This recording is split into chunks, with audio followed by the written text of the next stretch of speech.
La salle de mariage scintillait d'opulence, avec ses lustres en cristal, ses imposantes décorations de sol et un quatuor à cordes jouant doucement près des fenêtres en marbre cintré. Mais malgré la grandeur, l'air vibrait de jugement, non de joie. Isla se tenait dans le couloir, derrière les portes de cérémonie, vêtue d'une robe ivoire empruntée à la cousine plus riche de sa belle-mère. La dentelle lui démangeait la peau. Les talons étaient une demi-pointure trop serrée. Et malgré un sourire poli sur ses lèvres, son cœur tremblait sous le corsage en satin. Le murmure a commencé avant même que la musique ne commence. Ce n'est qu'une pauvre fille. C'est clairement un marché. J'ai entendu dire qu'il était gay. Ce mariage n'est qu'une dissimulation. Isla serra son bouquet plus fort. Elle ne se faisait aucune illusion sur ce rendez-vous. Ce n'était pas un conte de fées. C'était une transaction. Sa belle-mère avait conclu un marché. Isla épouserait Devon Sinclair et, en échange, la montagne de dettes de la famille disparaîtrait. C'est simple. Cruel. Contraignant. Prêt, murmura quelqu'un derrière elle. C'était Madame Horn, la gouvernante d'âge mûr de Devon, la seule personne à avoir regardé Isla dans les yeux avec gentillesse depuis son arrivée. Isla hocha la tête. Sa voix lui sembla coincée dans la gorge. Les portes s'ouvrirent en grinçant. Des exclamations de surprise parcoururent la pièce, non pas pour sa beauté, mais pour son audace.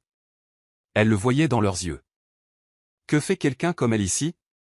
Au bout de l'allée, Devon Sinclair se tenait droit, impassible. Son smoking était parfaitement coupé. Ses yeux sombres ne trahissaient rien. Il n'a pas tendu la main. Il n'a pas souri. Il a à peine cligné des yeux. La cérémonie s'est déroulée dans un flou total. Les vœux ont été lus avec une précision robotique. Les alliances ont été échangées comme des gages commerciaux. Le prêtre hésita avant d'annoncer « Je vous déclare mari et femme ». Il n'y eut pas de baiser. Juste un bref signe de tête de Devon, et un bruissement de robes et de costumes coûteux s'agitant sur leur siège. Les applaudissements furent minimes, forcés. Isla sentit chaque seconde lui tacher la peau. Plus tard, à la réception, elle se tenait seule au bord de la salle de bal, une coupe de champagne intacte à la main. Elle fixait son reflet dans un pilier en miroir. La femme qui la regardait était élégante, certes, mais creuse. Elle a vraiment l'air convenable, non? Une voix de femme ricana non loin de là. Pas mal pour quelqu'un sorti des bas-fonds, répondit un autre. Isla s'éloigna avant qu'il ne remarque qu'elle avait entendu. Elle était habituée à la cruauté masquée par un sourire. Ce à quoi elle n'était pas habituée, c'était le silence de l'homme qu'elle venait d'épouser. Devon ne lui avait pas adressé plus de 10 mots de toute la journée. Il se mêlait à des invités prestigieux, principalement des hommes. Il riait, touchait parfois une épaule par-ci, un dos par-là, mais jamais la sienne. Elle finit par s'approcher de lui à la fin de la soirée. « Tu n'as pas dansé avec moi » dit-elle doucement. Devon se retourna en haussant un sourcil. « Tu veux ? Je pense que c'est normal. » Il jeta un coup d'œil autour de lui. Qu'ils s'attendent à ce qu'ils veulent. Ce mariage ne les concerne pas. Elle le fixa, les lèvres entr'ouvertes. Alors de quoi s'agit-il? Il ne répondit pas. Au lieu de cela, il ajusta ses boutons de manchette et s'éloigna. Ce soir-là, Isla fut conduite dans une chambre somptueuse de l'aile et de l'immense propriété de Devon. Madame Horn ouvrit la porte en souriant doucement. « Ceci sera à toi, dit-elle. »« Où loge Devon ?»« Dans l'aile opposée, » dit Madame Horn, essayant d'adoucir le choc. « Il préfère le calme. » Isla entra. La pièce était trop grande. Trop blanc. Trop froid. Elle retira ses chaussures et s'assit au bord du lit. On frappa à la porte 20 minutes plus tard. Devon entra, toujours habillé après la cérémonie, sa veste enlevée mais ses manches retroussées. Il avait l'air fatigué. « Je me suis dit qu'on devrait parler, » dit-il. Isla se leva, soudain mal à l'aise dans sa robe de mariée. « Je suis d'accord. » Il ne s'est pas assis. Il s'est juste appuyé contre le mur. « Ne t'inquiète de rien. Tu seras à l'aise. Tu auras de l'intimité.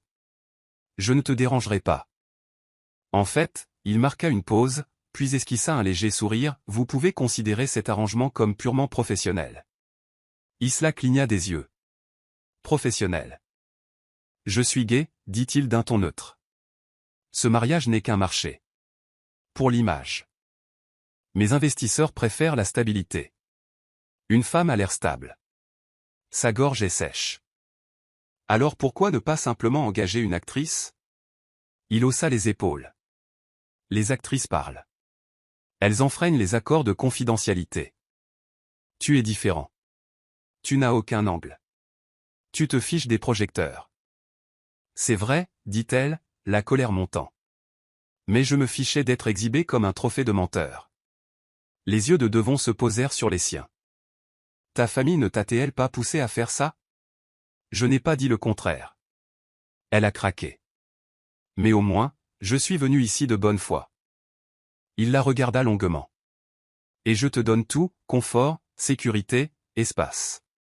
C'est plus que ce que la plupart des gens obtiennent d'un mariage. Isla croisa les bras. Et alors? Devon hésita. Contrôle. Sur ce, il hocha la tête et partit, la porte claquant doucement derrière lui. Isla resta silencieuse.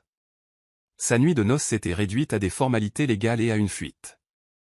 Elle se dirigea vers la fenêtre et ouvrit les lourds rideaux. La pelouse éclairée par la lune s'étendait à perte de vue, et au loin, elle aperçut la faible lueur de l'autre aile. Elle murmura à la vitre, « Dans quoi me suis-je fourré ?» De quelque part dans le couloir, la voix de Madame Horn résonna doucement. « Survis juste à cette année, Isla. 1 an, et tu comprendras tout. » Ce qu'Isla ignorait, c'est que ce mariage, étrange, froid et humiliant, n'était que la première strate d'une vérité bien plus profonde. Et quelqu'un, quelque part, observait attentivement. Le lendemain matin, le soleil filtrait à travers les rideaux marins, dessinant des lignes dorées sur le visage d'Isla. Elle cligna des yeux, groggy par une nuit de sommeil agité et de pensées plus intenses. Le matelas moelleux où elle était le plus moelleux qu'elle ait jamais touché, mais il lui semblait plus un piège qu'un réconfort. Toujours dans sa robe de mariée froissée, elle se redressa lentement. Sa bague, un simple anneau de platine, froid et trop grand, brillait à son doigt comme un rappel de tout ce qu'elle ne comprenait pas. On frappa doucement à la porte. Madame Horn jeta un coup d'œil avec un sourire chaleureux et un plateau de petit déjeuner. « Tu devrais manger. Tu auras besoin de force. »« Merci, » murmura Isla. Madame Horn posa le plateau sur la table près de la fenêtre, avec des croissants frais, des fruits au miel et une théière qui sentait le jasmin et la cannelle. « Où est Devon ?» demanda Isla.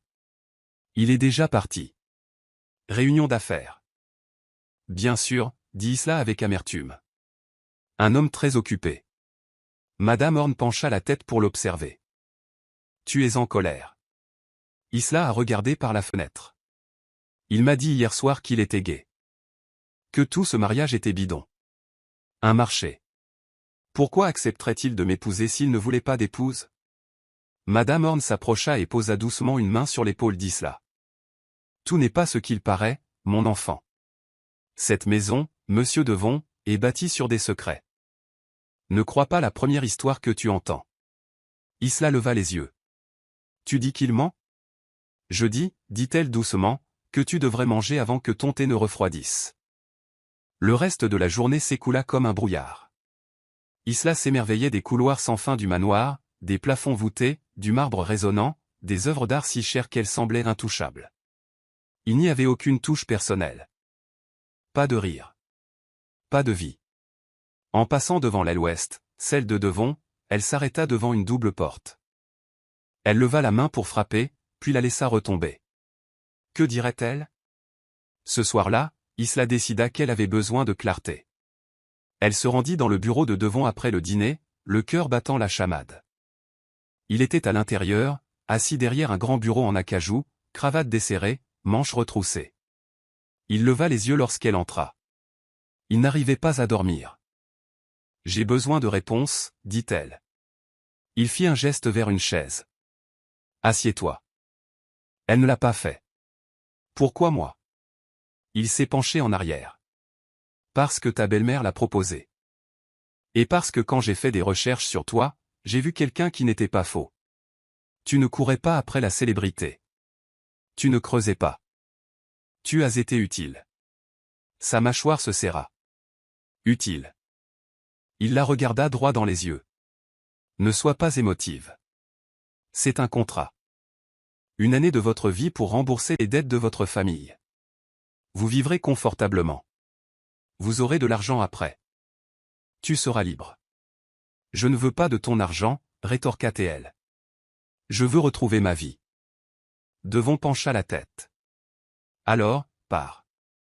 Je croyais que tu avais dit que le contrat était contraignant. C'est vrai. Mais si tu t'enfuis, tu perds tout simplement le gain. Je ne te poursuivrai pas. Isla le fixa, stupéfaite. Tu t'en fiches que je reste ou que je parte. Il croisa les bras. Je me soucie de ton image. C'est tout. Après cette année, peu m'importe de te revoir un jour. Ces paroles firent l'effet d'une bombe. Elle sortit sans un mot. Plus tard dans la semaine, elle se rendit au cabinet juridique de la propriété. Elle a trouvé le contrat. 12 mois. Pas de résiliation anticipée. Aucune déclaration publique. Aucune atteinte à la vie privée. Aucune attente amoureuse. Tout était là, noir sur blanc. Mais au bas, en minuscules lettres, une seule clause figurait, l'épouse devait résider sur le domaine en permanence pendant toute la durée du contrat. Un départ prématuré entraîne la perte du paiement convenu, sauf résiliation par le mari. Elle était donc bloquée. À moins qu'il ne la laisse partir. Et visiblement, il ne le ferait pas. Au 5e jour, Isla avait cessé d'essayer d'interagir avec Devon. Elle prenait ses repas seule. Elle lisait dans la véranda. Elle déambulait dans la roseraie, laissant les épines lui mordre les doigts juste pour ressentir quelque chose. Un soir, elle se retrouva dans la cuisine. À sa grande surprise, Madame Horn était là, fredonnant doucement tout en pliant des serviettes. « Êtes-vous toujours aussi calme » demanda Isla en s'asseyant. Madame Horn sourit sans lever les yeux. « Seulement parce que j'ai vu des tempêtes plus grosses que cette maison. » Isla se frotta les tempes. « Était-il toujours comme ça » Monsieur Devon. Madame Horn rigola. « Non. Il était plus doux avant. Avant l'argent. Avant les trahisons. » Isla la regarda d'un air sévère. « Quelle trahison ?»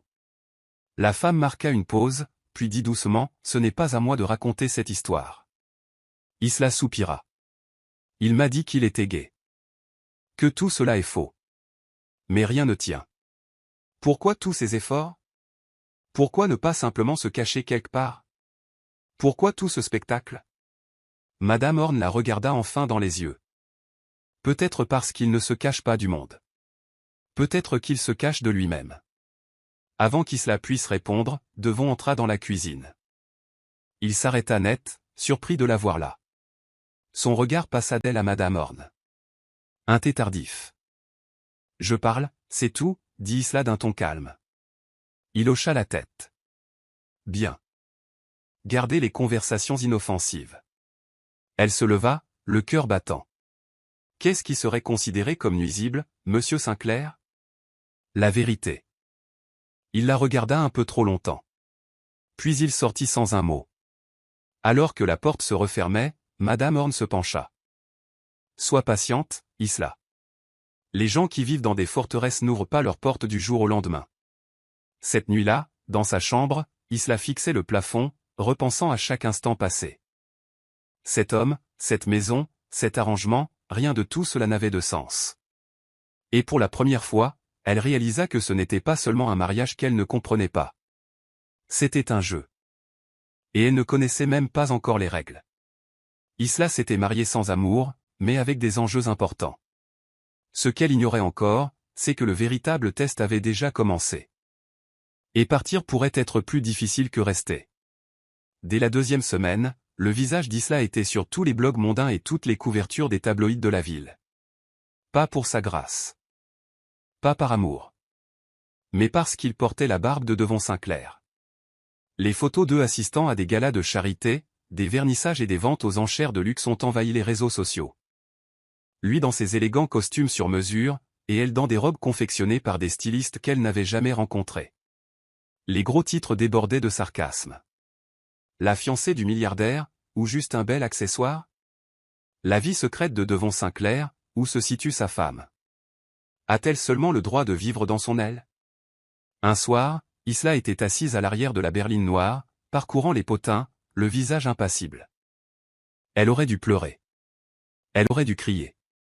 Mais là, ça la abrutissait. Devon était assis à côté d'elle, tapant rapidement sur son téléphone. Comme toujours, distant. Une posture parfaite. Peau froide. Tes fans nous adorent, dit Isla d'un ton neutre en lui montrant l'écran. Il le regarda à peine. Ne lis pas ces conneries. Il pense que je suis soit un escroc, soit un imbécile. Tu n'es ni l'un ni l'autre, marmonna-t-il. Tu es un contrat. Ça a été plus douloureux que prévu. Ils sont arrivés à un gala pour soutenir une initiative pour l'eau potable, le projet favori de Devon, apparemment. Les flashs des appareils photo se sont déclenchés dès que leur voiture s'est arrêtée. Isla arborait son plus beau sourire artificiel et a accepté son bras. À l'intérieur, le champagne coulait à flots et la musique résonnait dans l'air. Devon se mêlait à la foule comme un professionnel, son rire précis, ses compliments répétés.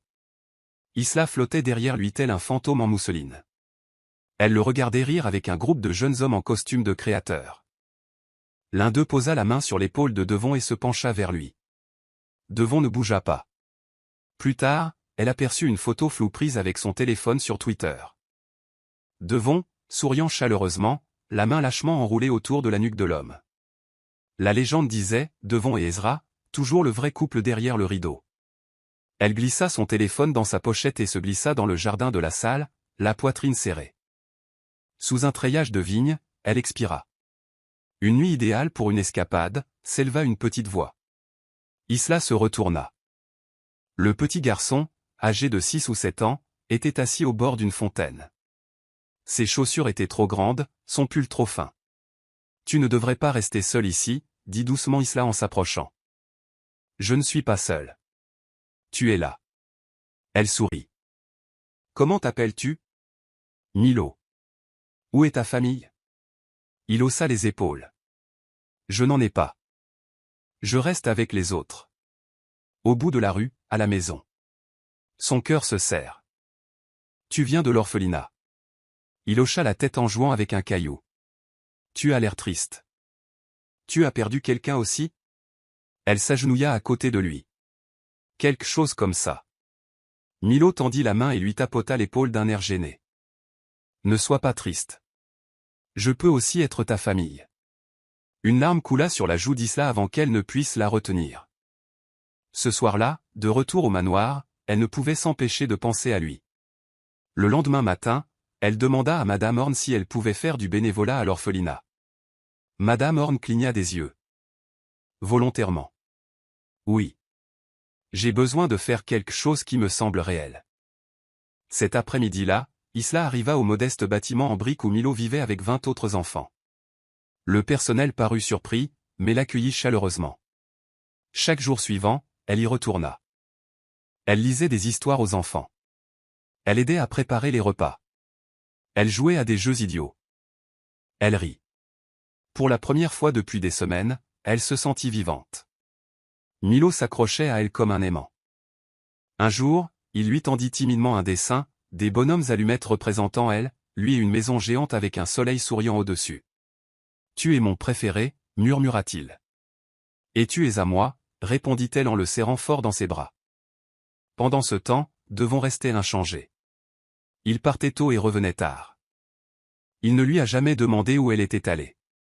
Il ne s'est jamais interrogé sur ses genoux meurtris à force de rester agenouillé dans le jardin avec les enfants, ni sur la peinture sur ses doigts. Jusqu'à ce qu'un soir, il rentre à la maison plus tôt que prévu. Isla était assise en tailleur dans le salon, coloriant avec Milo, qu'elle avait invité à un dîner spécial organisé par Madame Horn. Devon s'arrêta sur le seuil. Ses yeux rivés sur la scène, Isla riant doucement. Milo se blottit contre elle, des crayons partout. Il ne dit rien. Il se contenta d'observer. Et pour la première fois, quelque chose changea dans son expression. Une lueur de jalousie. Regret. Désir. Elle leva les yeux. Il a raté le dîner à la maison. Je ne voulais pas qu'il se couche le ventre vide. Devon hocha lentement la tête. C'est bon. Tu veux nous rejoindre? Il secoua la tête. Non. Laissez-le finir. Milo fit un signe de la main. Vous pouvez l'appeler aussi, Monsieur Devon. Devon eut un étrange sourire. Plus tard, peut-être. Après que Milo se soit endormi dans la chambre d'Amy, Isla rangea le salon. Devon était toujours assise là, inhabituellement silencieuse. Elle s'approcha prudemment. Quelque chose n'allait pas. Il la regarda. Tu avais l'air heureuse. Moi, je l'étais, dit-elle simplement. C'est le seul moment où je me sens moi-même ces derniers temps. Il détourna le regard. Tu n'as rien à faire dans ce monde, Isla. Elle hocha la tête. Je sais. Il y eut un long silence. Puis il dit, presque trop doucement, c'est ce que j'aimais chez toi. Elle cligna des yeux. Quoi? Il se leva brusquement. Rien. Oubliez ça. Alors que le monde voyait Isla comme une décoration, un substitut, un mensonge, un regard commençait à voir autre chose. Mais dans une maison construite sur les apparences, la vérité peine à se dévoiler. 3 semaines après le début de l'arrangement, les habitudes de Devon demeurent un mystère, mais son soi-disant meilleur ami, Jasper, est arrivé et a brisé le peu de paix qu'Isla avait bâti. Il est entré dans le manoir avec la confiance de quelqu'un qui se croyait maître de la maison. Des mocassins hors de prix, un sourire narquois trop large et une voix faussement chaleureuse. Isla, dit-il en frôlant Madame Horn comme un meuble. Enfin, nous nous rencontrons. Sa femme. Il l'embrassa près de la joue, puis recula et la regarda de haut en bas. Pas tout à fait ce que j'imaginais, mais Devon aimait toujours les surprises. Isla tint bon. Et toi, dit-il fièrement. Le meilleur ami de Devon. Partenaire commercial. Soutien émotionnel. Styliste occasionnel. Devon descendit juste à ce moment-là, son blazer déboutonné, l'air irrité. Jasper, tu n'as pas dit que tu venais. Tu ne réponds jamais au téléphone, répondit Jasper en s'approchant et en tapant légèrement Devon sur la poitrine. De plus, je voulais rencontrer la star de ton petit feuilleton. Le regard de Devon se posa sur Isla, puis se détourna rapidement. Jasper se tourna à nouveau vers Isla. Tu fais parler de toi, tu sais. La ville est obsédée. Une pauvre fille épouse un milliardaire gay, le rêve classique des tabloïds. Je suis au courant, dit-elle d'un ton neutre. Ne t'inquiète pas, ma puce, fit-il avec un clin d'œil. Ils passeront à autre chose quand ils comprendront que tout ça n'est qu'une façade. C'est vrai, demanda-t-elle d'une voix plus aiguë. Jasper rit. S'il te plaît. Les goûts de Devon ont toujours été, disons simplement que ça ne concerne pas les robes de mariée. La mâchoire de Devon se serra. Plus tard dans la soirée, Isla se retira dans le jardin, cherchant à s'éloigner des faux sourires et des plaisanteries acerbes. Elle trouva du réconfort dans les roses, dans leur élégance silencieuse. Mais elle n'était pas seule. Jasper la suivit, 2 flûtes de champagne à la main. Il lui en offrit un. Elle ne le prit pas, du calme, dit-il en sirotant. Je ne suis pas là pour me battre. Je suis juste curieux. À propos de quoi? Que cherches-tu vraiment, dit-il en la tournant autour d'elle comme un renard. De l'argent. De la renommée. Un contrat de marque. Elle se tourna vers lui. Je ne voulais pas de ce mariage. J'y ai été forcé. Si je pouvais partir, je le ferais. Oh, sourit Jasper. Mais tu ne peux pas, n'est-ce pas? Contrat. Elle ne dit rien. Des chiffres, ajouta-t-il. Devon a toujours aimé les spectacles. Mais c'est là sa meilleure œuvre à ce jour. Tu parles beaucoup pour quelqu'un qui prétend être son ami. Il s'approcha. Je suis plus que ça. J'ai tout vécu, y compris la trahison. Les procès. Les femmes qui ont tenté de le piéger. Le piéger, répéta-t-elle. Il disait l'aimer. Le désirer. Mais ils ont d'abord vu les milliards. Devon l'a appris à ses dépens. L'amour est un moyen de pression déguisé. Elle fronça les sourcils. Alors maintenant, il punit tout le monde pour ça? Non, dit Jasper en plissant les yeux. Maintenant, il les teste. Elle cligna des yeux. Que veux-tu dire? Mais avant qu'il puisse répondre, Devon apparut à l'entrée du jardin. Sa voix était calme, mais son ton était ferme comme l'acier. Jasper. Tu n'as pas autre chose à faire? Jasper sourit, jetant le reste de son verre dans la fontaine. Toujours. Il passa devant Devon en murmurant juste assez fort, « Elle est trop intelligente pour se laisser avoir. Il faudrait peut-être conclure cette performance avant que quelqu'un ne décrète, coupé. » Devon le regarda partir. Puis se tourna vers Isla. « Fais attention avec lui. » Isla croisa les bras. « Devrais-je l'être? Il aime bien s'immiscer dans la tête des gens. » « Eh bien, il est doué. Mieux que toi, en tout cas. » Devon la regarda un instant, presque amusé. « Qu'a-t-il dit? » « Que ce mariage était une comédie. Que tu me testais. » Devon n'a ni confirmé ni démenti. Il a juste dit, « Tu as dit que tu ne voulais pas de ce mariage. Alors pourquoi rester? » Elle a répondu doucement, « Parce que j'avais donné ma parole. » Et tu sembles penser que ça compte encore. L'expression de Devon changea l'espace d'une seconde. Puis il hocha brièvement la tête et s'éloigna.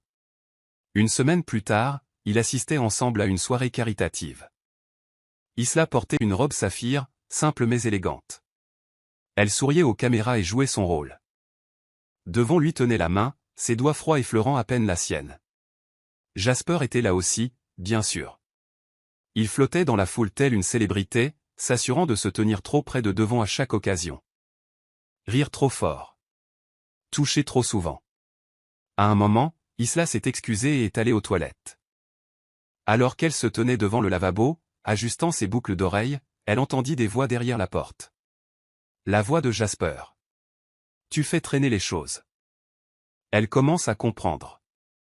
Si l'objectif était la loyauté, tant mieux. Mais ça? Tu l'as punie, tout simplement. La réponse de Devon fut basse. Elle mérite de savoir dans quel monde elle met les pieds. Elle mérite la vérité, siffla Jasper. Ou tu perdras la seule personne qui n'a jamais rien voulu de toi. Les voix s'estompèrent. Isla se regarda dans le miroir, le cœur battant. Test de loyauté. Punition. Mensonge. Rien n'était ce qu'il semblait être.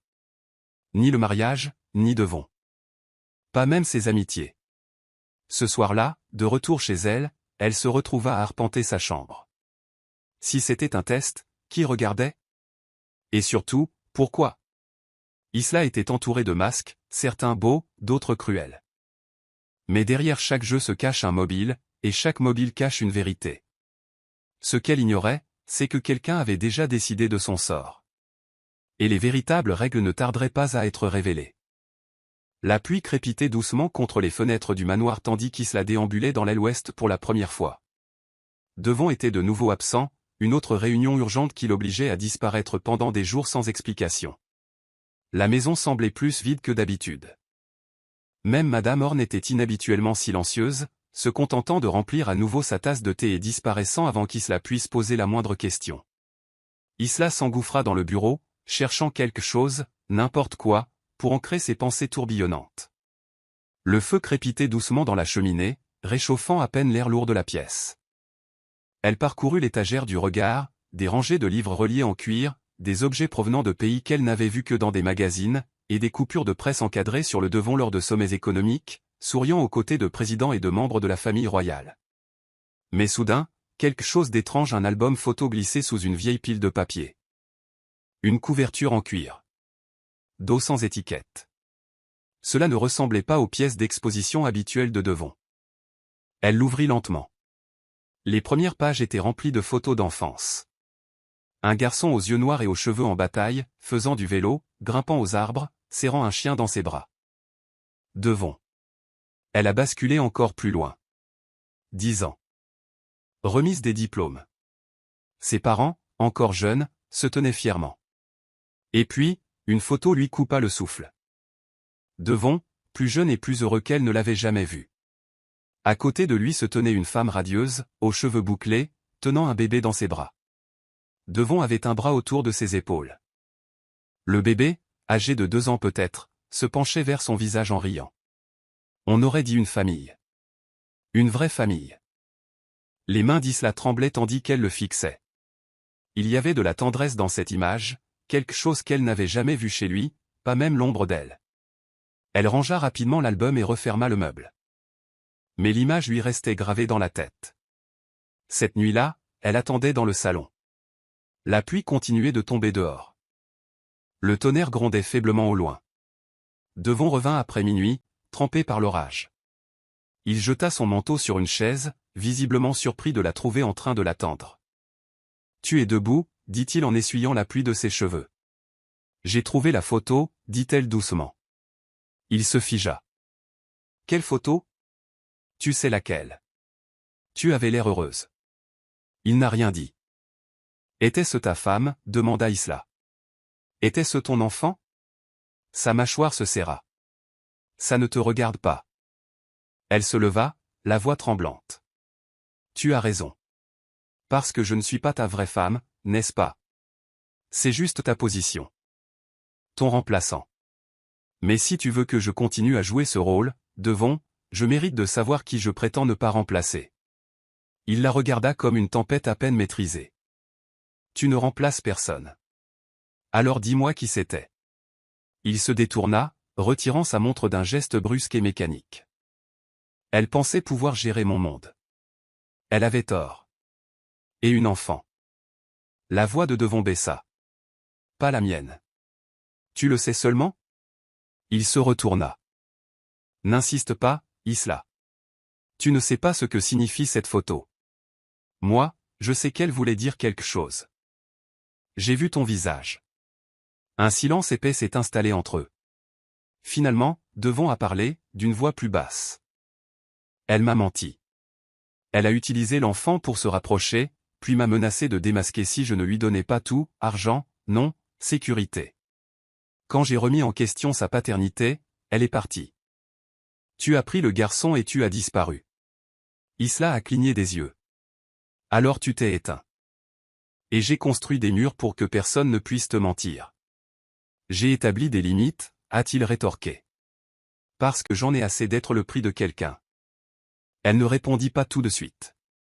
Puis elle dit doucement, tu penses que ce mariage te protège. Mais il ne fait que t'isoler davantage.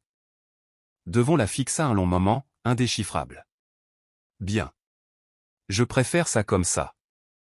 Il se retourna et s'éloigna sans un mot. Le lendemain matin, Isla versait du thé à la table de la cuisine, ruminant encore la conversation. Madame Horn entra et s'assit à côté d'elle, pliant lentement une serviette. Tu as trouvé la photo. Isla hocha la tête. Il me raconta une version des faits.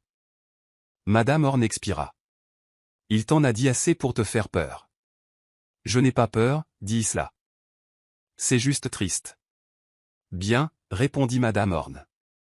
Parce qu'il a besoin de quelqu'un qui ne recule pas devant la tristesse. Il en avait assez de ceux qui s'enfuyaient dès que la situation devenait inconfortable. Les mails ? Oui, dit-elle. Mais pas comme il le pensait. Il adorait son idée. Et elle s'en est servie. Et l'enfant aussi. Je ne sais pas s'il était vraiment à Devon, admit Madame Horn. Mais Devon y croyait. Du moins pendant un temps. Et ça l'a presque détruit. Isla baissa les yeux vers sa tasse. Il m'a dit que tout ça était un contrat. Que je ne suis là que pour un an. Mais je vois comment il m'observe avec Milo. Madame Horn sourit faiblement.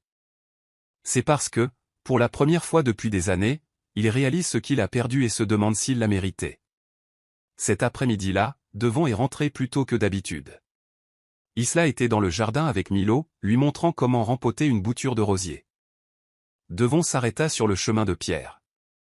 Il observa silencieusement. Milo rigola, la poussière maculant ses joues. « Tu n'es pas mauvaise à ça, mademoiselle Isla. » Un compliment de la part d'une lanceuse de boue professionnelle, la taquina TL. Devon sourit faiblement. Quand Isla leva les yeux et le vit l'observer, elle se redressa légèrement, incertaine de ce qu'elle devait dire. Il la regarda dans les yeux, plus doux qu'auparavant. « Tu veux te joindre à nous » demanda-t-elle d'une voix hésitante. Devon baissa les yeux sur son costume, puis sur les peaux boueux. « J'avais abîmé les chaussures. » Milo intervint, « Les chaussures, ça n'a pas d'importance. Les plantes, c'est plus amusant. » Quelque chose dans tout cela fit rire Devon, sincèrement, doucement, surpris même pour lui-même. Il retira ses chaussures et s'assit à côté d'elle, dans la poussière. Isla cligna des yeux. Madame Horn observait depuis la terrasse, la main sur le cœur. La photo révélait un Devon du passé enterré. Mais c'était la présence d'Isla, silencieuse, ancrée, réelle, qui a guéri quelque chose de plus profond. Pas seulement un souvenir. Pas seulement un regret. Mais la première graine d'espoir, il ne le savait même pas, avait commencé à germer. L'invitation arriva scellée dans de la cire dorée, sur un épais papier crème orné de lettres noires. La duchesse Everleigh Sinclair vous invite cordialement à un dîner familial intime au domaine ancestral Sinclair. La présence est attendue. Tenue de soirée exigée. Isla tenait l'enveloppe d'une main tremblante. Madame Horn, lisant par-dessus son épaule, laissa échapper un lent soupir. Elle sait exactement ce qu'elle fait, murmura-t-elle. Cette femme n'invite jamais, elle convoque. La grand-mère de Devon. Demanda Isla, devinant déjà la réponse. Madame Horn acquiesça. C'est la matriarche. Froide comme l'hiver. Elle vous mettra à l'épreuve. Tu me testes pourquoi? Madame Horn la regarda longuement. Pour voir si tu mérites le nom que tu portes déjà. Ce soir-là, la Rolls-Royce les emmena sur une route sinueuse jusqu'au domaine, une demeure couverte de lierre, perchée sur une colline telle une tour de guet. Vieille fortune. Vieille rancune. Devon était assis à côté d'Isla, inhabituellement silencieux. Son smoking était impeccable. Son expression était indéchiffrable. Elle rompit le silence. Un conseil? Ne bronchez pas. À leur arrivée, un majordome les conduisit à travers de majestueux couloirs jusqu'à une salle à manger éclairée à la bougie.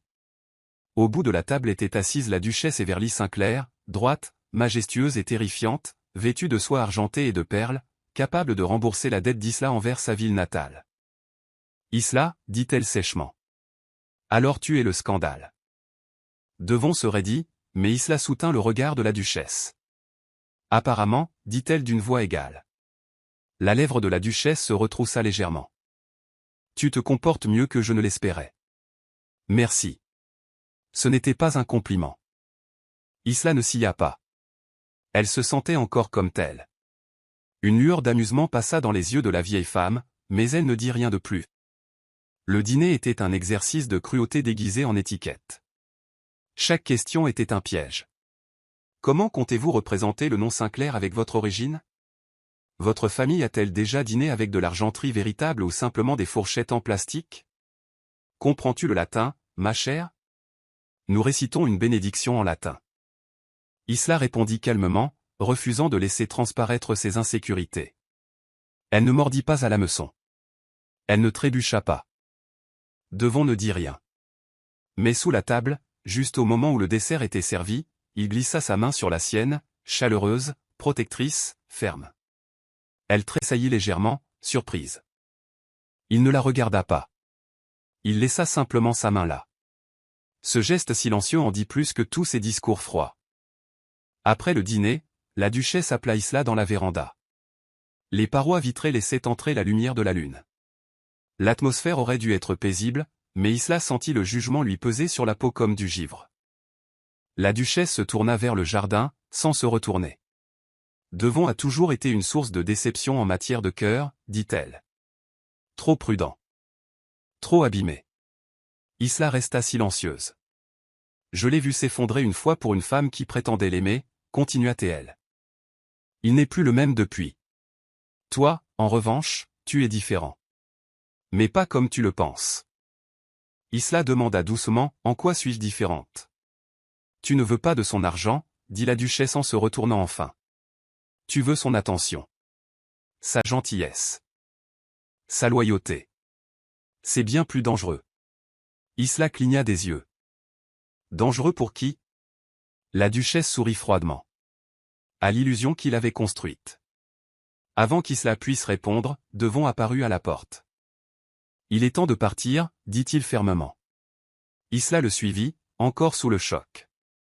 Sur le chemin du retour, le silence était plus épais qu'avant. Isla a fini par craquer. Es-tu d'accord avec elle? Devon n'a pas répondu tout de suite. Je pense qu'elle en voit trop.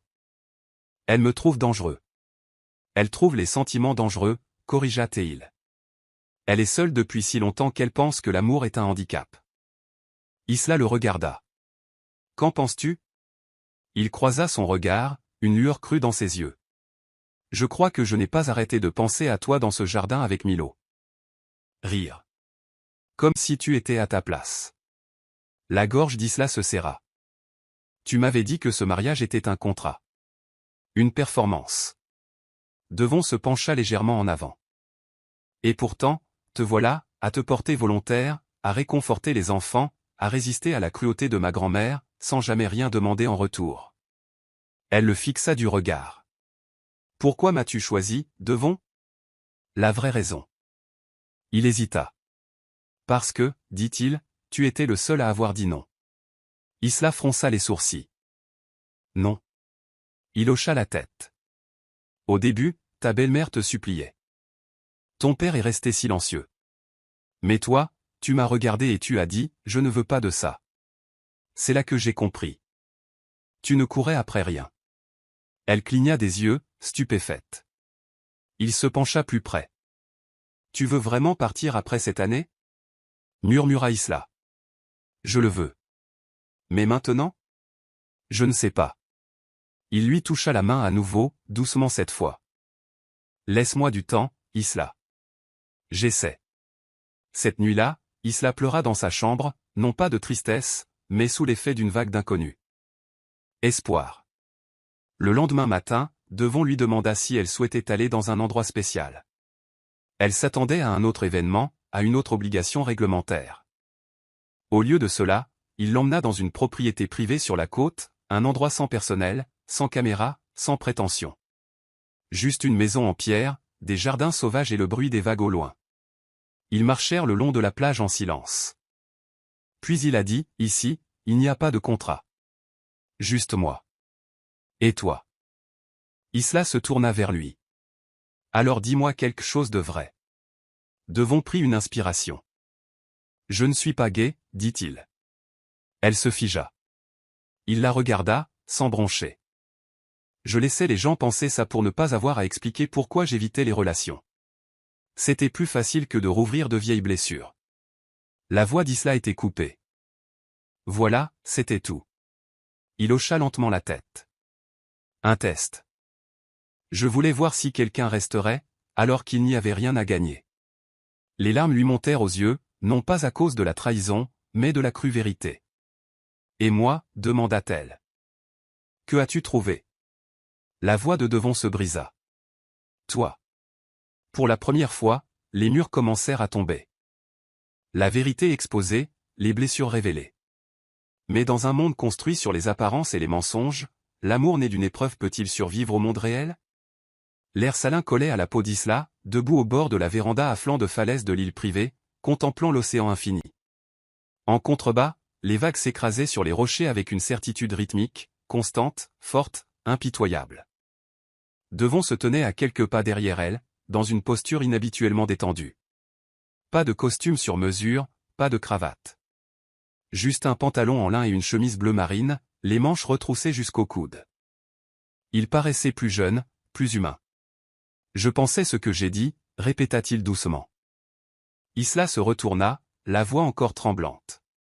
Que tu n'es pas gai. Il hocha la tête. Ça n'a jamais été le cas. Elle expira, riant à moitié d'incrédulité. Alors tout ce que tu as dit sur ce mariage bidon, sur ton refus d'épouser, était un mensonge. Non, dit-il doucement. C'était un test. Un bouclier. Un moyen de me protéger et de trouver quelqu'un de vrai. Elle le fixa du regard. Alors j'étais ton expérience. Il s'approcha, mais ne la rejoignit pas. Tu n'as jamais été une expérience. C'est juste que je ne savais pas comment savoir à qui je pouvais faire confiance autrement. On m'a menti tellement de fois. Des femmes qui voulaient le nom Sinclair, les cartes de crédit, l'accès. Je ne savais plus vraiment qui me voyait. Alors tu as fait semblant d'être quelqu'un que tu n'es pas? Je me suis dit, dit-il, que si je créais une vie sans rien à gagner, sans amour, sans avenir, seulement l'humiliation d'être appelée la femme du milliardaire gay, celle qui résisterait serait celle qui le penserait vraiment. Isla cligna des yeux, la voix rauque. C'est cruel. Je sais. Et c'est égoïste. Il hocha de nouveau la tête. Oui. Alors pourquoi me le dire maintenant? Devon leva enfin les yeux, et dans ses yeux elle vit la vérité. Ni arrogance, ni calcul. Juste des regrets. Parce que tu as réussi tous les tests. Tu n'as pas vendu ton histoire à la presse. Tu n'as pas rompu le contrat. Tu as protégé Milo comme s'il était ton propre fils. Tu ne m'as pas demandé un centime. Isla croisa les bras, sur la défensive. Je ne suis pas resté pour gagner un prix. Je suis resté parce que j'avais donné ma parole. Et parce que, quelque part en chemin, je me suis dit que tu n'étais peut-être pas aussi cruel que tu le prétendais. Il s'est avancé. Moi, je ne le suis pas. Du moins, je ne veux pas l'être. Pas avec toi. Les yeux d'Isla brûlaient. Tu as dit que tu croyais en moi. C'est pour ça que tu m'as choisi. Mais tu ne m'as jamais dit la vérité. Tu m'as regardé souffrir pendant que le monde se moquait de moi. Tu m'as laissé croire que j'étais marié à quelqu'un qui ne pourrait jamais m'aimer en retour. J'avais peur, a-t-il admis. De ce que je pourrais ressentir. De ce que tu pourrais ressentir. C'est la vérité. Elle secoua la tête et recula. On ne teste pas les gens comme ça, Devon. L'amour n'est pas un piège de loyauté. Il baissa les yeux. Tu as raison. Mais ce que je ressens pour toi maintenant, ce n'est pas un test. C'est la seule chose réelle que j'ai ressentie depuis des années. Un long silence s'est écoulé. Puis Isla a murmuré, j'ai besoin de temps. Je comprends. De retour au manoir, le monde reprit son rythme cruel. Les tabloïds ne s'étaient pas arrêtés. Chaque semaine, un nouveau rebondissement. Devon, à nouveau seul, se retrouve seul. Où est sa femme? Jasper est-il le véritable partenaire? Isla Sinclair, épouse ou témoin? Et puis, c'est arrivé. Un soir, alors qu'Isla était assise dans la véranda à dessiner avec Milo, Madame Horn se précipita dans la pièce, tenant une tablette. Il faut que tu vois ça, dit-elle d'un ton sombre. C'était une vidéo. Fuite en ligne. Mauvaise résolution, mais voix reconnaissable. La voix de Jasper. Rire. Allez, Dave. Dis-leur simplement la vérité. Épouse-moi plutôt. Tu sais que j'ai toujours été meilleur pour toi. Puis la voix de Devon, plate, lasse. Tu sais que ça n'a jamais été à cause de toi, Jasper. La vidéo se terminait par un gros plan de Jasper posant une main sur la poitrine de Devon, puis s'interrompant brusquement, juste assez pour suggérer une scène romantique. Mais le pire, c'est que cela ressemblait à une demande en mariage. Les médias ont explosé. Le secret de Sinclair, il est amoureux de son meilleur ami. Sa femme a été dupée, et Isla Gross est sous le feu des projecteurs. Le mariage était-il une dissimulation depuis le début? Même les anciens camarades de classe d'Isla ont commencé à partager des mèmes et des blagues à ses dépens. Sa boîte mail était inondée de messages cruels. Elle restait figée dans sa chambre, regardant sa parole imploser pour la deuxième fois. Puis Devon fit irruption, le visage pâle, le costume froissé, le téléphone à la main. C'est un faux, dit-il à bout de souffle. Il monta la vidéo. Je ne savais pas qu'il enregistrait quoi que ce soit. Il a tout divulgué pour nous séparer. Isla le regarda, épuisé. Ça a marché. Non, dit-il. S'il te plaît, Isla, ne le laisse pas gagner. Ne crois pas ce qu'il a fait croire. Je ne sais plus quoi croire, murmura-t-elle. Tu m'as menti une fois. Comment savoir si tu mens encore? Devon s'agenouilla devant elle, la voix brisée. Parce que cette fois, je ne te cache rien. Pas à toi. Je me fiche de ce que le monde pense. Ce qui m'importe, c'est ce que tu ressens. Les larmes brouillaient sa vision. J'ai besoin d'espace. Devon se leva lentement. Il hocha la tête. J'attendrai. Aussi longtemps qu'il le faudra. Isla est partie cette nuit-là, discrètement. Elle prépara un seul sac, embrassa Milo sur le front pendant son sommeil et sortit du manoir Sinclair sans se retourner. Devon la regarda partir par la fenêtre du haut, la pluie trempant la vitre. Madame Horn se tenait à ses côtés. Elle reviendra, dit-elle doucement. Devon secoua la tête. Pas si je ne le mérite pas. Isla est retournée à l'orphelinat. L'endroit où elle se sentait encore elle-même. Elle portait des vêtements simples. J'ai cuisiné des repas. J'ai joué avec Milo. Les enfants ont ri. Et pour la première fois depuis des semaines, son cœur ne souffrait plus aussi fort. Mais elle se demandait encore si un homme comme Devon pouvait vraiment changer. Et si la loyauté suffisait à guérir un cœur bâti sur des secrets. Elle avait survécu à l'humiliation, à la manipulation et au chagrin. Mais maintenant, elle se trouvait face à la question la plus difficile, non pas si Devon méritait sa loyauté, mais méritait-il son amour?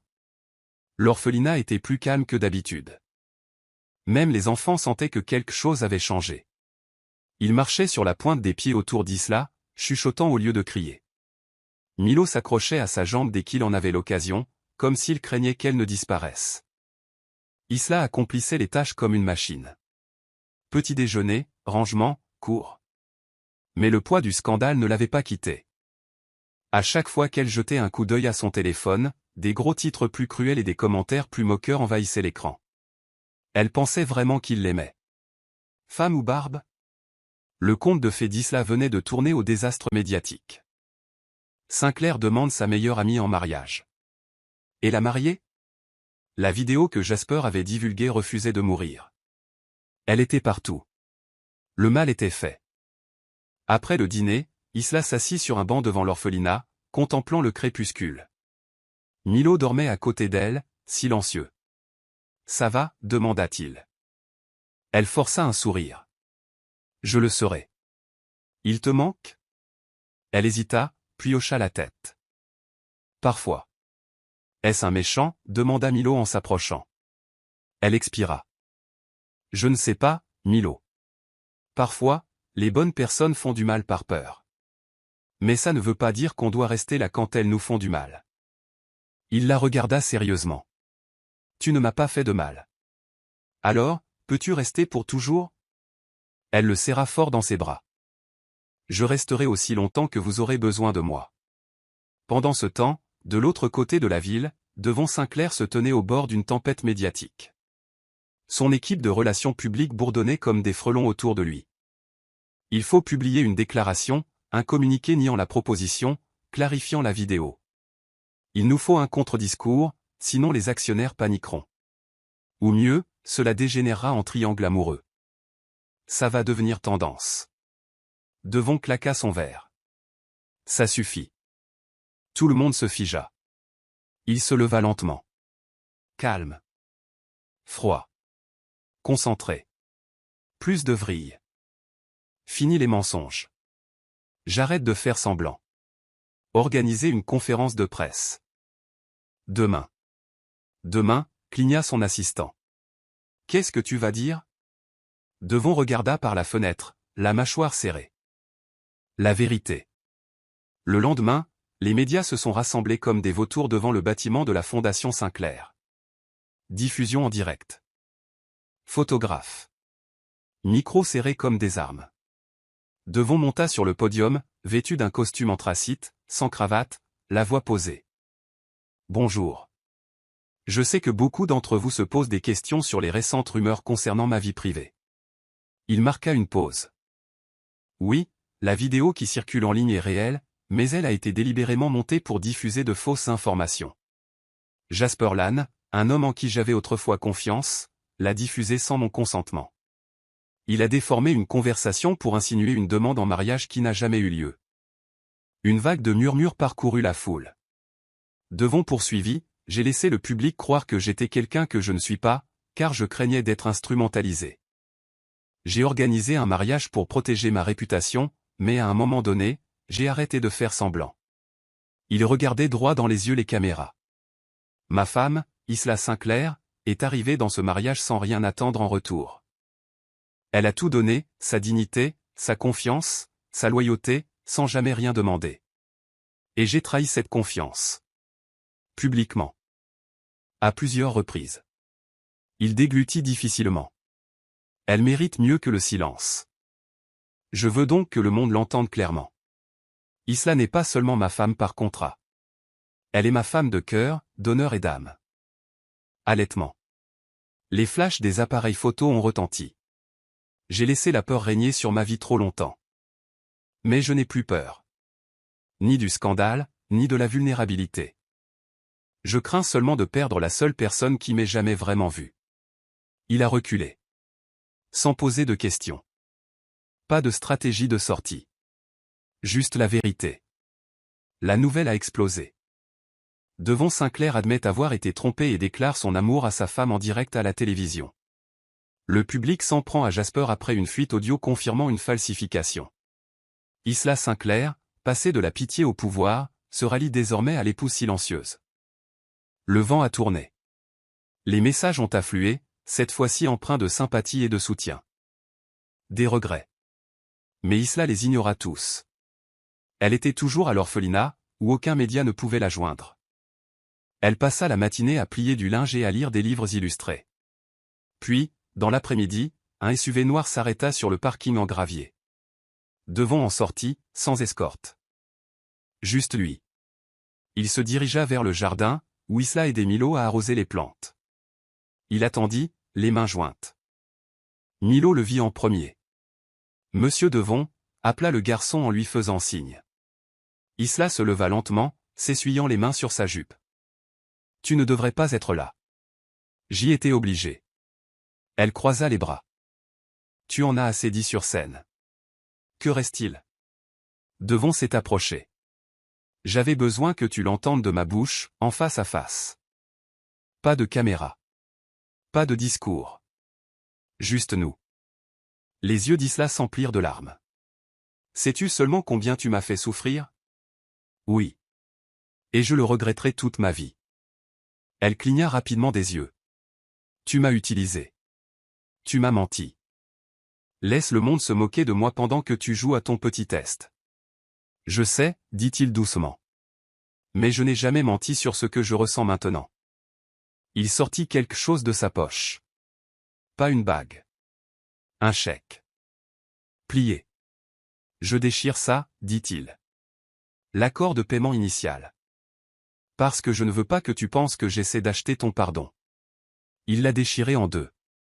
Mais bon. Laisse tomber les morceaux. Je ne veux pas de contrat, dit-il. Je veux une chance. Milo tira la manche d'Isla. On peut le garder? Elle rit à travers ses larmes. Devon murmura, j'aimerais bien.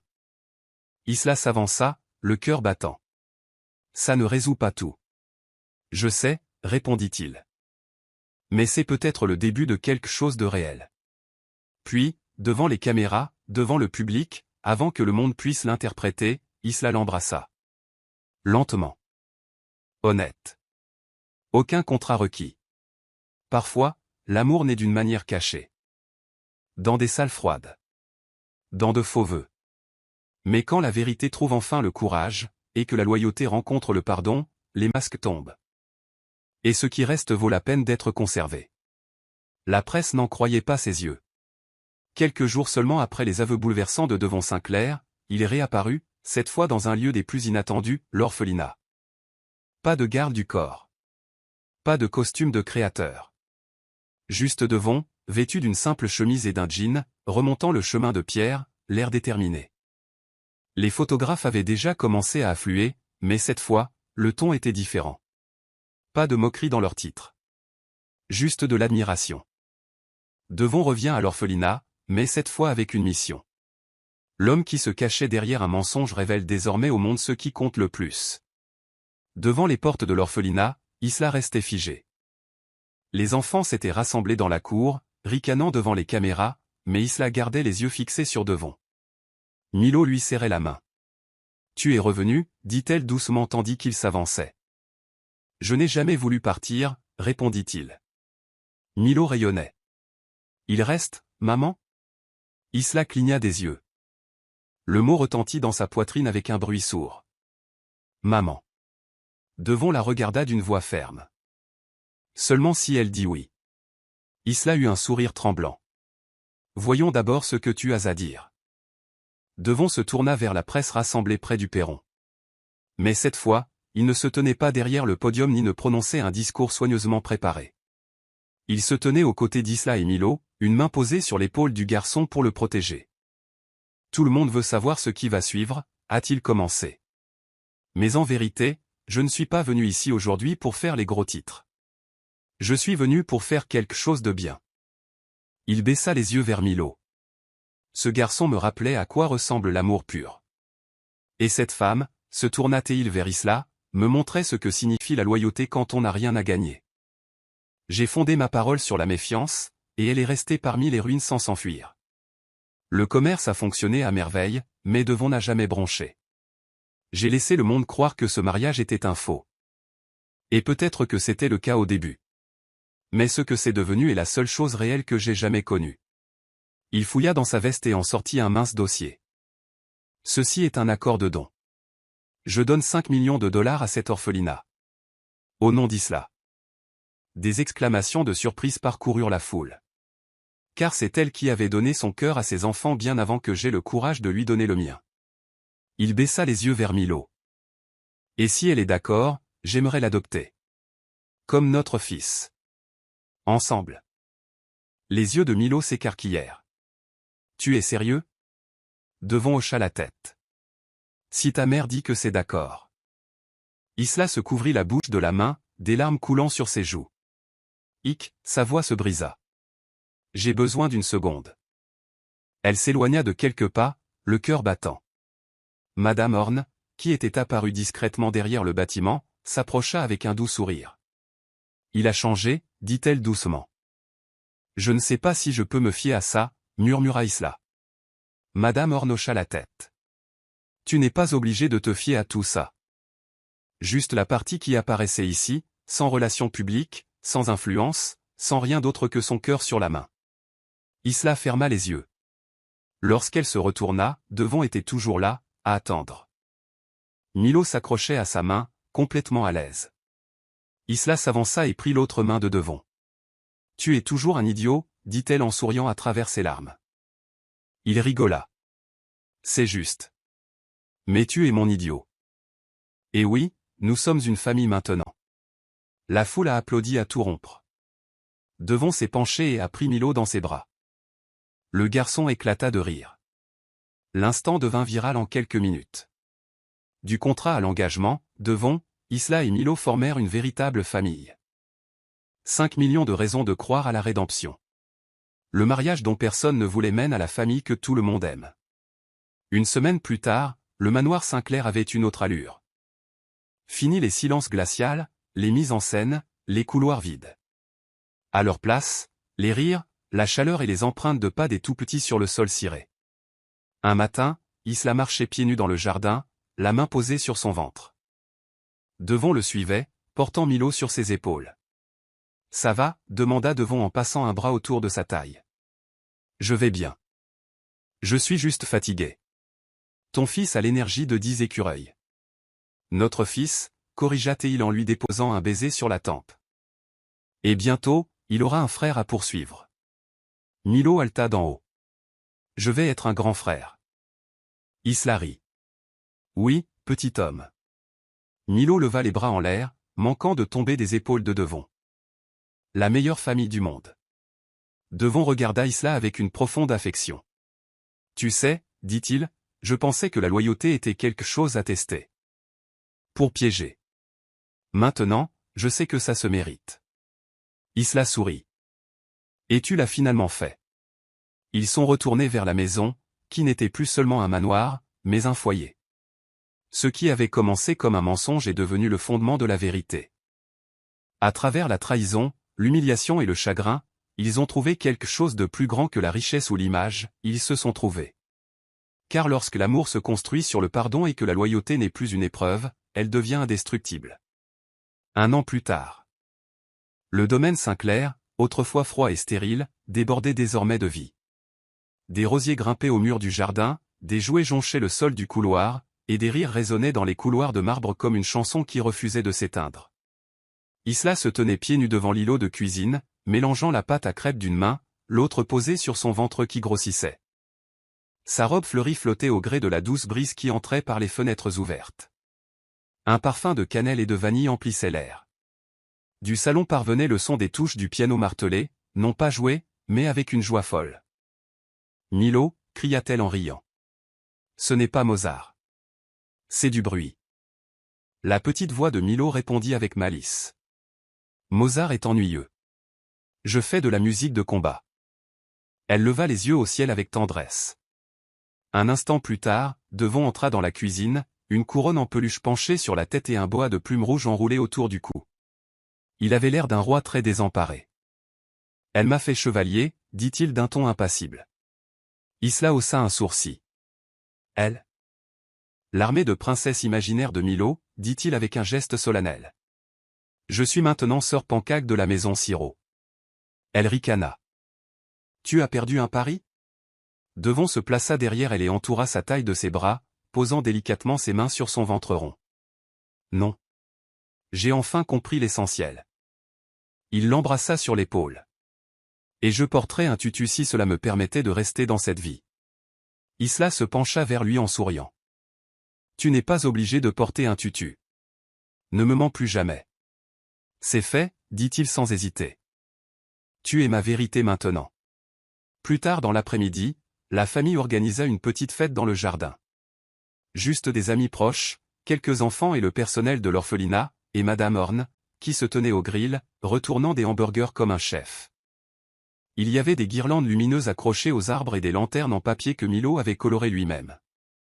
Devon avait insisté pour tout installer lui-même, pas d'organisateur, pas de personnel, pas de perfection. Que de l'amour. Juste vrai. Alors que le soleil commençait à se coucher, Devon trinqua avec son verre et se leva pour prendre la parole. Je pensais autrefois que l'héritage se résumait aux bâtiments, aux entreprises, au pouvoir, dit-il en regardant autour de lui l'assemblée simple. Mais ce n'est pas le cas. Ce qui compte, c'est qui s'assoit à côté de vous à la table. Qui danse pieds nus avec vous sur la pelouse. Qui te pardonne quand tu lui as donné toutes les raisons de ne pas le faire? Il regarda Isla et Milo, sa parole dans deux cœurs battants. J'ai bâti mon empire sur la peur. Mais ma maison a été construite par une femme qui apportait de la gentillesse dans chaque pièce où elle entrait, et par un garçon qui m'a fait croire que j'étais fait pour être père. Milo a couru vers lui et lui a pris la main. Et bientôt, nous aurons un bébé. Je vais tout leur apprendre. Que Dieu nous vienne en aide, dit Devon d'un air faussement sérieux, et tout le monde rit. Isla les rejoignit, les joues rouges, le cœur rempli. Devon ajouta aussi, en sortant une petite boîte en velours de sa poche, qu'il y avait encore une chose. Il s'agenouilla, là, dans l'herbe, sous les lanternes. La foule haleta. Devon, murmura Isla, choqué. Je n'ai jamais pu te poser la question correctement, dit-il. Pas de mensonge. Pas de contrat. Pas de condition. Il ouvrit la boîte. Veux-tu m'épouser à nouveau, cette fois par amour, pas par affaire? Les larmes lui montèrent aux yeux. Tu vas vraiment faire ça devant tout ce monde? Absolument, dit-il. Je veux que le monde sache que j'ai de la chance. Elle hocha la tête, incapable de parler, et se pencha pour l'embrasser. Oui, dit-elle enfin. 1000 fois oui. Le jardin explosa d'applaudissements. Milo lança des pétales de fleurs en l'air comme des confettis. Madame Horn s'essuya les yeux avec son tablier et murmura, il était temps. Cette nuit-là, bien après le départ des invités et l'évanouissement de Milo dans un fort de couverture, Isla et Devon étaient allongés dans leur lit, les yeux rivés au plafond, les doigts entrelacés. Le bébé donnait des coups de pied. Devon sourit. Tu as senti ça? Elle est forte, dit Isla. Comme sa mère. Devon se tourna vers elle. Tu as tout changé. Elle sourit. Toi aussi. Ils s'endormirent dans un calme paisible, celui que l'on ne retrouve qu'en survivant ensemble aux tempêtes. Certains mariages commencent par des roses. D'autres avec des mensonges. Mais les plus forts se forgent par la vérité, le pardon et le temps. Isla et Devon ont tous connu de mauvais débuts, mais l'amour n'a jamais eu besoin d'un départ parfait. Juste le courage de recommencer. Et dans la maison où régnait autrefois le silence, les rires retentissaient désormais. Une femme qui n'avait pas son mot à dire sur son avenir avait désormais tout ce dont elle n'avait jamais osé rêver. Parce que parfois, le plus grand test de loyauté est de savoir si l'on reste fidèle quand l'amour nous invite à croire à nouveau. Si cette histoire vous a touché, n'oubliez pas d'aimer, de partager et de vous abonner pour découvrir d'autres récits puissants d'amour, de loyauté et de rédemption.